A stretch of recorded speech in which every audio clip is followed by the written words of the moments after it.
Hi hello and welcome students, welcome to my classroom. Myself Prashant Gupta, welcoming you all to the session. और आज के session बच्चों हम करने वाले हैं आपके क्लास 7th के फिजिक्स के क्वेश्चन जो आपके अब तक प्रीवियस ईयर्स में पूछे गए नेशनल साइंस ओलंपियाड की तरफ से क्लास 7th के लिए, उसका डिस्कशन में सेशन में करने वाले हैं। इस सेशन से आई होप कि आपकी जो 2023 का जो पेपर आ रहा है उसकी प्रिपरेशन में थोड़ा हेल्प मिलेगी, आपको समझ में आएगा किस तरह के क्वेश्चन पूछे जाते हैं, किस तरह का आपको पैटर्न समझ में आएगा। उन सब चीजों की बात करेंगे। कुछ बात कर लेते हैं अभी तक कि किस तरह का एग्जाम है, किस किस बातों का आपका ध्यान रखना है व्हाइल गिविंग द एग्जाम। तो उनकी कुछ बातों का बात स्टार्ट करते हैं, उसके बाद हम लोग अपने क्वेश्चंस की बात स्टार्ट करेंगे। चलो फर्स्ट क्वेश्चन देखो। अगर मैं गाइडलाइंस की बात करूं तो आपके पास while giving up your paper आपके पास 10 एक्स्ट्रा मिनट होते हैं बच्चे to fill up your information जैसे कि आपका नाम, school code, class, roll number, mobile number, ये सारी चीजें आपको ओएमआर पर बहुत साफ साफ अच्छी तरह से आपको भरनी है और वो साइन भी आपको कर देने हैं ध्यान से। ठीक है, ठीक है। अगर मैं बात करूं सेक्शन की तो आपके पास टोटल 3 सेक्शन होते हैं बच्चे। इसमें first section is called logical reasoning section जिसमें आपके 10 क्वेश्चन होंगे। Second section is called science section जिसमें आपके पास 35 क्वेश्चन होते हैं। And last section is called achievers section जिसमें आपके पास 5 क्वेश्चन होते हैं। टोटल अगर मैं बात करूं तो आपके पास 50 क्वेश्चन होते हैं। नंबर्स की अगर मैं बात करूं तो आपके पास जो अचीवर सेक्शन है उसमें 3 मार्क का एक क्वेश्चन होता है बच्चे। बाकी सारे क्वेश्चन जो होते हैं वो 1 मार्क के होते हैं। सारे के सारे क्वेश्चन करना कंपलसरी है, किसी भी क्वेश्चन में कोई नेगेटिव मार्किंग नहीं है और कैलकुलेटर का यूज ऑब्वियसली आपको नहीं करने दिया जाएगा। तो आप सारे क्वेश्चन अटेम्प्ट करिएगा, नेगेटिव मार्किंग नहीं है तो आप चिल कर सकते हैं। ठीक है। अगर आप कोई भी ऑप्शन आप देखोगे, एक क्वेश्चन में आपके पास 4 ऑप्शन रहेंगे, एक ऑप्शन आपका सही होगा, वो करेक्ट ऑप्शन आपको क्या करना होगा, चूज करना होगा अपनी ओएमआर शीट में। कुछ इस तरह से लेट सपोज मेरे पास क्वेश्चन नंबर 13 है। इस क्वेश्चन नंबर 13 का I know that the water vapour cooling down and turning into liquid is called condensation. तो बी ऑप्शन जो है करेक्ट आंसर है। तो मैं 13 के सामने बी पर जाऊंगा और इसको क्या कर दूंगा, कंप्लीटली फिल कर दूंगा। इस तरह से आपको ओएमआर शीट को जो है वो फिल करना है। ठीक है। रफ वर्क आपको करने के लिए बुकलेट में स्पेस प्रोवाइडेड होगा। ओएमआर शीट आपको इन्विजिलेटर को वापस कर देनी है। सारी इन्फॉर्मेशन डालने के बाद आपको साइन कर देने हैं। अटेम्प्ट करने से पहले सारी इन्फॉर्मेशन आप प्लीज अपने बुक में डाल दीजिएगा। चलो स्टार्ट करते हैं 2017-18 NSO previous year question paper. चलो बच्चे, साइंस सेक्शन का फर्स्ट क्वेश्चन है बच्चे। देखो, मोशन एंड टाइम से दिया गया है आपके पास। क्वेश्चन बोला है the distance time graph of motorcycle is shown in the figure when was the motorcycle travelling at a speed of 2 metre per second.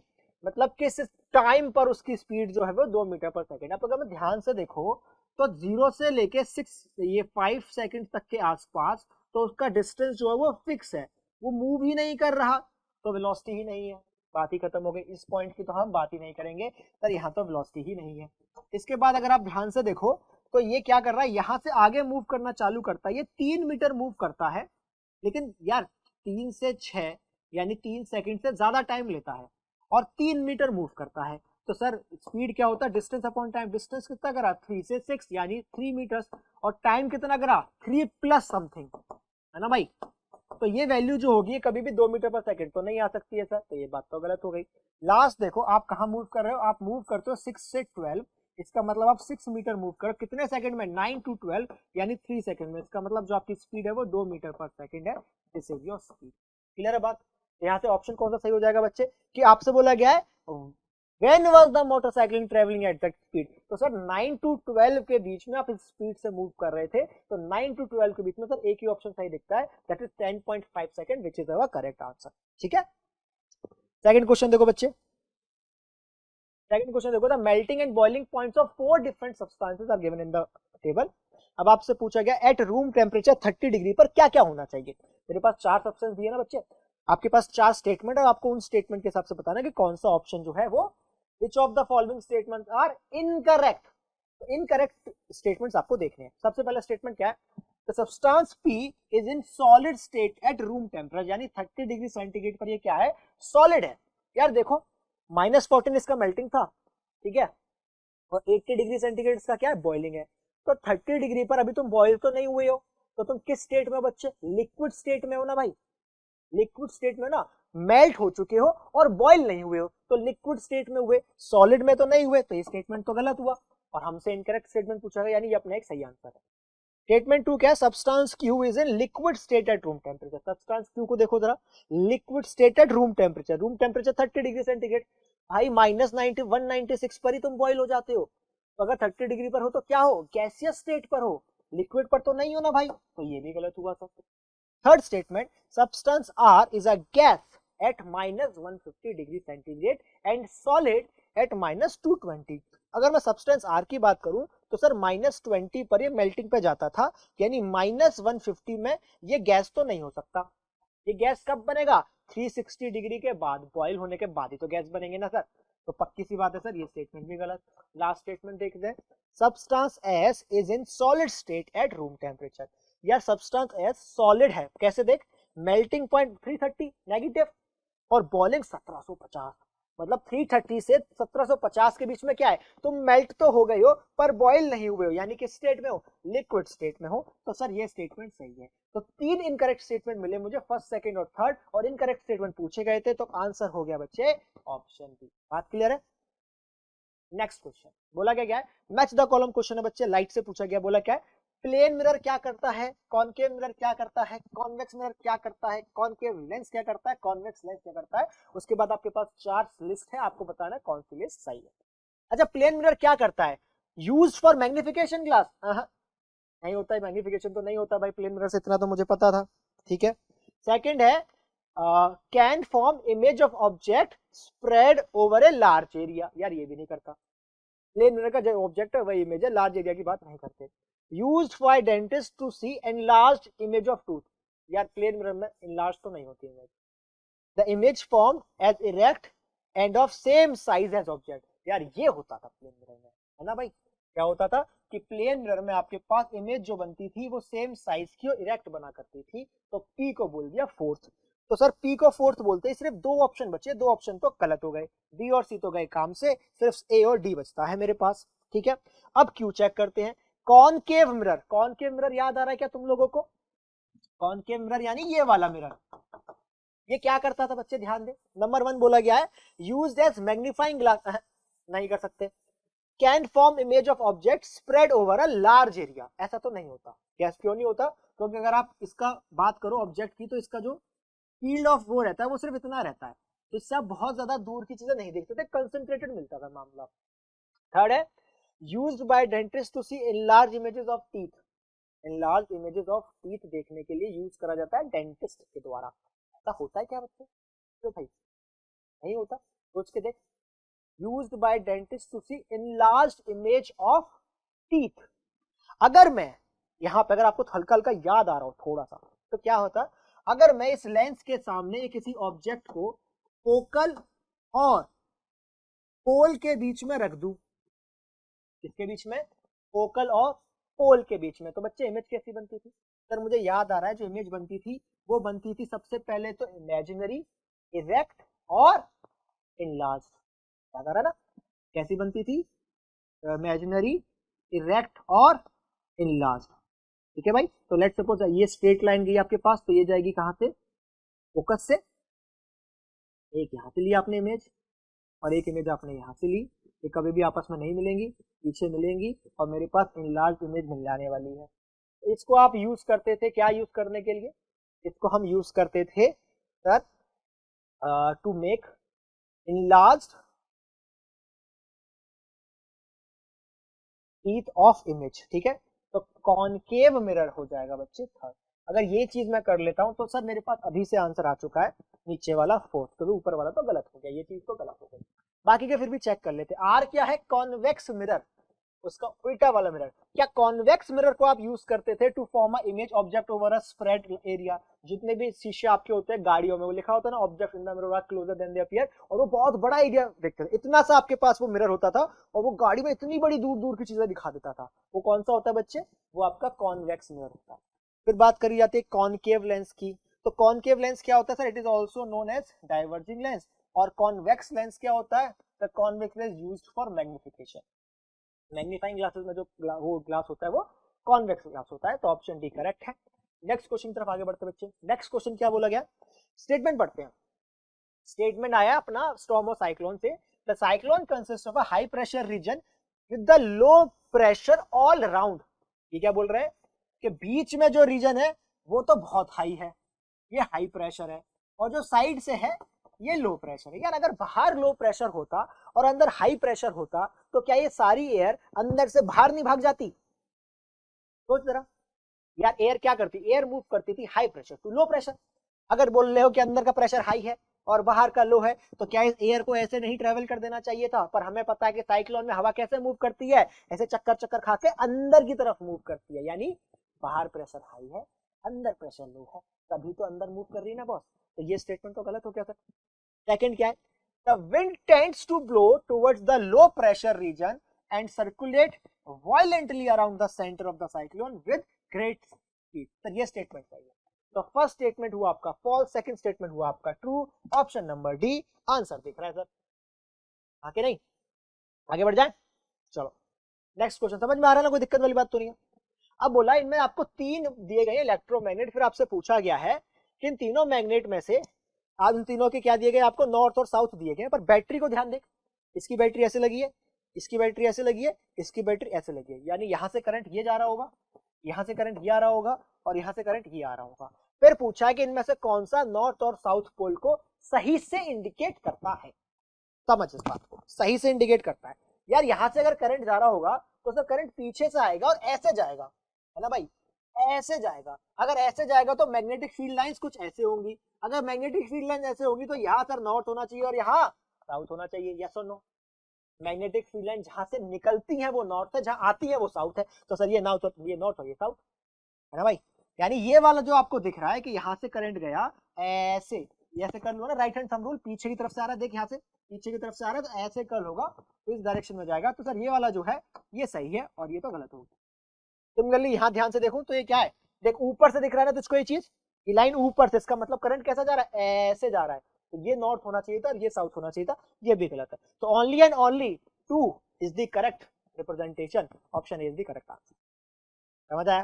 कोई दिक्कत तो नहीं है, क्लियर हो रहा है ना? अपने को क्या देना है, right hand thumb rule. Right hand thumb rule जिस डायरेक्शन में ऐसे कर्ल करूंगा तो ये देता था मैग्नेटिक फील्ड डायरेक्शन, और मुझे पता है इलेक्ट्रोमैग्नेट में जहां से करंट बाहर आता था वो नॉर्थ पोल है।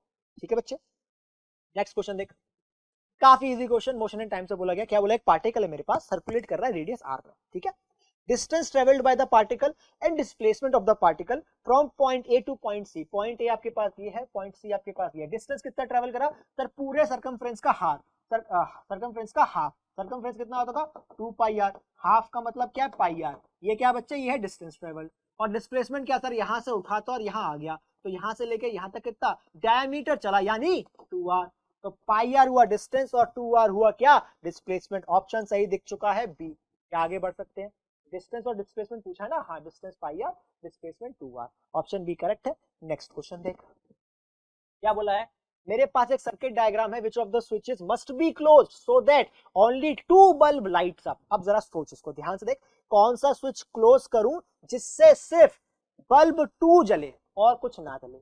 अब जरा सोच, ठीक है, अगर मैंने P R O T off कर दे, मतलब स्विच ऑन कर दे, पी आर ओ टी, यानी ये भी जोड़ दिया आपने, ये भी जोड़ दिया और ये भी जोड़ दिया, तो करंट कैसे मूव करेगा भाई, करंट यहां से मूव करेगा, यहां से मूव करेगा और ऐसे चला जाएगा, तो कौन सा चलेगा, सिर्फ बल्ब 2 जलेगा ना भाई, और तो कुछ नहीं जलेगा, ये भी ब्रोकन है और ये भी ब्रोकन है, तो सर ये तो पहले ही आंसर मिल गया। अरे काम आसान हो गया। फिर भी चेक कर लेते हैं, बाकी के ऑप्शन भी चेक कर लेते हैं भाई, अपने को क्वेश्चन सॉल्व करना आना चाहिए ना। सेकंड ऑप्शन क्या चेक कर, सेकंड ऑप्शन में अगर मैं चेक करूं तो दिख रहा है किसको ऑफ करना है, आर और टी। आर को मैंने करा और टी को मैंने करा, तो यहां से करंट निकला ही नहीं, ये तो ब्रोकन है ना, तो कोई करंट बहा ही नहीं, तो कोई भी बल्ब नहीं जलेगा, ठीक है, गलत हुआ। अब बोला आर एस एन टी, तो आर भी करा, एस भी करा और टी भी करा, यार फिर भी तो तुमने पी तो करा ही नहीं, अगर पी नहीं करा तो कुछ होगा ही नहीं, अगर कुछ नहीं होगा तो करंट नहीं आएगा, तो कोई भी बल्ब नहीं चलेगा। और चेक कर, P Q R S T सारे जला दिए, P Q R S T सब जला दिए, तो क्या 1 2 3 सारे जल जाएंगे, मुझे तो सिर्फ सेकंड जलाना था, तो ये भी गलत हो जाएगा, option A is the correct answer. चलो बच्चे, moving ahead, next question, when a light ray is reflected repeatedly by a set of parallel plane beam mirrors, the intensity of the light ray decreases after some reflection. This is because of what? आपके पास एक light ये है, एक parallel plane ये था, एक parallel plane ये था, अगर मैं इसके बीच में कोई भी ऑब्जेक्ट रखूंगा तो उसके मल्टीपल रिफ्लेक्शंस होते हैं, और उन मल्टीपल रिफ्लेक्शंस की वजह से क्या होता है, आपको बहुत सारी इमेजेस मिलती है, लेकिन धीरे धीरे धीरे आप देखो तो उस इमेजेस की जो इंटेंसिटी होती है वो डाउन होती चली जाती है ना। ये बात होती है जब तुम कभी नाई की दुकान पे जाओ, वहां पे ऐसे साइड से पैरेलल प्लेन्स लगे हुए हैं, तुम जाके खड़े हो जाओ, तुम देखो कि तुमको दिख तो बहुत सारे रहे हैं, लेकिन जो दूर होता चला जा रहा है उसकी इंटेंसिटी कम होती जा रही है ना भाई। समझ आती है बात। अब वो बोल रहे हैं ऐसा क्यों हो रहा है। Number option A poor reflection from mirrors, number 2 absorption of some amount of light by mirrors, scattering of light by mirror, none of this. यार जब भी किसी ऑब्जेक्ट का क्या होता है, एक रिफ्लेक्शन होगा तो क्या होता है, कुछ पार्ट वो एब्जॉर्ब भी करता है ना, कुछ पार्ट मिरर एब्जॉर्ब भी करता है। तो जितनी बार रिफ्लेक्शन हुआ उतनी बार जो एब्जॉर्प्शन में पार्ट जा चुका है, इस वजह से आपकी इंटेंसिटी जो है वो कम हो जाती है, आपको कम इंटेंसिटी की चीजें जो है वो दिखाई देती। बात क्लियर है।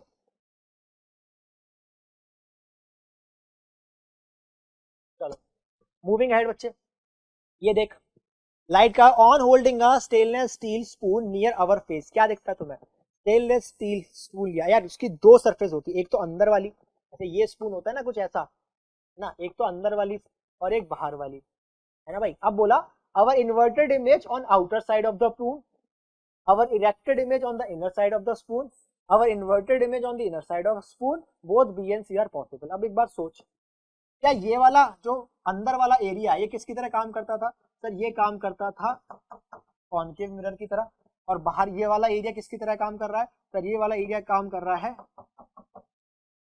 Convex mirror. अब एक बात सोच, अगर मैं बाहर से देखता हूँ, क्या तेरे को इसमें थोड़ा थोड़ा याद आ रहा हो कि अगर मेरे पास इस तरह का मिरर था, तो इस मिरर में मैं कोई भी ऑब्जेक्ट अगर लेकर आता था तो सेंटर से गया और इस तरफ जाने की कोशिश करता था पर ऐसे भाग जाता था, और दूसरा मैं लेकर जाता था बच्चे सेंटर ऑफ कर्वेचर से, तो हमेशा जो इमेज मिलती थी वो आपको सीधी मिलती थी, छोटी मिलती थी, ऐसे ही कुछ होता था, तो आपको इरेक्टेड इमेज मिल जाती थी। तो इरेक्टेड इमेज कहाँ मिलती थी, our erected image is shown on the outer side, है ना भाई, आउटर साइड पे दिख रहा है ना, inverted image on the inner side of the spoon, erected image on the inner पे नहीं। अच्छा इनर पे भी इरेक्टेड इमेज मिल सकती है क्या, सोच। अगर तेरे को याद हो, अगर मैं फोकस और पोल के बीच में अगर आके बैठ जाऊं और फिर मैं बात करूं तो क्या उससे इरेक्टेड इमेज मिल जाती थी, पॉसिबल था। तो इरेक्टेड इमेज मिलती थी किससे, स्पून से अंदर की साइड से, ये पॉसिबल है, ठीक है। Inverted image on the inner side of the spoon, ये भी मिल जाएगा, क्यों, क्योंकि अगर उसको फोकस से पीछे ले जाऊंगा तो फोकस से पीछे हमेशा इन्वर्टेड मिलता था, सी पर सी बनता था पर उल्टा, सी और एफ के बीच में भी बनता था पर उल्टा। तो ये दोनों बातें जो है वो सही है। First inverted image on the outer side of the, ये कभी नहीं हो सकता, क्योंकि मुझे पता है कि जितने भी कॉन्वेक्स मिरर होते हैं उन सारों के लिए जितनी भी इमेज मिलेगी हमेशा इरेक्टेड मिलती थी, इन्वर्टेड इमेज कभी मिल ही नहीं सकती, ठीक है। तो कौन सा स्टेटमेंट सही हो गया बच्चे, both B and C statements are correct, इसलिए ऑप्शन डी जो है वो करेक्ट है, ठीक है। नेक्स्ट क्वेश्चन देख, four light bulbs are concealed from the observer by an opaque wall shown without shifting the position of the observer and the bulbs, how many bulbs can the observer see from the mirror। Easy सी बात है sir, यहाँ से एक light रे लेकर आओ और यहाँ तक आएगी, ज्यादा से ज्यादा यहाँ तक आएगी, और जिस एंगल से आई थी उसी एंगल से भाग जाएगी, ये होगा ना भाई, और तो कुछ नहीं होने वाला। अब आपने बोला है how many bulbs the observer can observe, ये आपका मैक्सिमम था जो हो सकता था। क्या एक मैक्सिमम ये भी हो सकता था कि आप इस तरह से मूव करते, इस तरह से मूव करते, इस तरह से मूव करते, तो सर ये तो दिख जाता, ये 1 2 भी दिख जाता, लेकिन सर ये 3 नहीं दिख पाता, 3 के लिए आपकी जो रे है वो यहीं अटक जाती, क्योंकि देखना यहाँ पर लग गई, तो जो 3 वाला है वो आप देख नहीं पाते। तो आपने कितने देख लिए, सर 2 भी देख लिया, 1 भी देख लिया और 4 भी देख लिया, तो 3 बल्ब जो है वो मैंने देख लिए, एक जो ये वाला B3 बल्ब है ये मैं नहीं देख पाया, तो नंबर ऑफ बल्ब जो आपने ऑब्जर्व करे वो कितने हो गए बच्चे, 3, ठीक है। नेक्स्ट क्वेश्चन, नेक्स्ट क्वेश्चन बच्चे आपका अचीवर सेक्शन से, ध्यान से करना इस क्वेश्चन को, 3 नंबर का क्वेश्चन है, ठीक है। क्वेश्चन देखो क्या बोला गया, इजी है ये काफी, मतलब 3 नंबर के हिसाब से इजी क्वेश्चन है। बोला क्या गया है, in the arrangement first and second, ये फर्स्ट अरेंजमेंट या सेकंड अरेंजमेंट आपको बोला गया है, a pin W X Y and Z are fixed, ये आपके पास W X है, ये आपके पास Y Z है, ये सेंटर से डिस्टेंस R पर है और ये R डिस्टेंस पर लीनियरली है। फिर बोला गया, आपसे बोला गया है कि loop and rod are made of the same material and equal thickness which sets the pin, which set of pin will fall simultaneously, एक साथ कौन सा सेट ऑफ पिन जो है वो गिर जाएगा। यार देख, अगर इसमें तुमने आग लगाई है बिल्कुल इसके सेंटर पे, तो क्या इवनली डिस्ट्रीब्यूट होगा, जो आपका हीट है इवनली डिस्ट्रीब्यूट होगी, और W और X जो है वो एक साथ गिर जाएंगे, ठीक है, W और X जो है एक साथ गिर जाएंगे। लेकिन अगर मैं यहाँ ध्यान से देखूं तो यहाँ आपने हीट करी है, तो सबसे पहले तो ये गिरेगा उसके बाद ये गिरेगा, तो साइमल्टेनियसली नहीं गिर सकते। तो कौन से है जो है जो साइमल्टेनियसली गिरेंगे, सिर्फ W और X। क्यों सर, क्या W X और Z साथ में नहीं गिर सकते, जरा सोच, इनको लेंथ के लिए कितनी चलनी पड़ रही है बच्चे, इनको लेंथ, अगर ये रेडियस तुम्हारा R था तो 2 पाई R डिवाइड बाय 4, है ना, तो आ जाएगा पाई आर बाई 2 डिस्टेंस चल रहा पड़ रहा है उनको, और इसको कितना डिस्टेंस ट्रेवल करना पड़ रहा है, सिर्फ और सिर्फ आर। तो यार obviously 3.14 r by 2 obviously r से बड़ा होगा, है ना भाई। आर से बड़ा होगा तो जेड पहले गिर जाएगा, फिर डब्ल्यू और एक्स गिरेंगे, फिर वाई गिरेगा, तो साथ में कौन से गिरेंगे, डब्ल्यू और एक्स। आंसर हो गया जी। थोड़ा एनालिटिकली सोचना है, ठीक है अपने को। ये आर था तो पहले जेड गिरेगा, अगर किसी ने लाइक सपोज ऑर्डर पूछ लिया तो सबसे पहले जेड गिरेगा, फिर डब्ल्यू एक्स गिरेंगे और फिर वाई गिरेगा, तो साथ में कौन से गिरेंगे, डब्ल्यू और एक्स। आपके पास आंसर हो चुका है, ठीक है। अगर आपको सेशन या इससे जुड़े हुए बहुत सारे सेशन देखने हैं एनएसओ के, तो आप देख सकते हो हमारी वेबसाइट दैट इज student.myclassroom.digital पर, अगर आप देख सकते हो ये सेम चीज आपको हमारे टैबलेट एप्लीकेशन पर भी वीडियो जो है वो मिल जाएंगी। सेशन बच्चे समझ आया है, पसंद आया तो आप हमको रीच आउट कर सकते हो हमारे सोशल मीडिया हैंडल्स पर, फेसबुक और इंस्टाग्राम पर। Thank you so much everyone for your time, and I hope इस सेशन से आपकी प्रिपरेशन में थोड़ी आपकी हेल्प होगी। This is Prashant Gupta signing off, bye, take care, अल्लाह हाफिज़।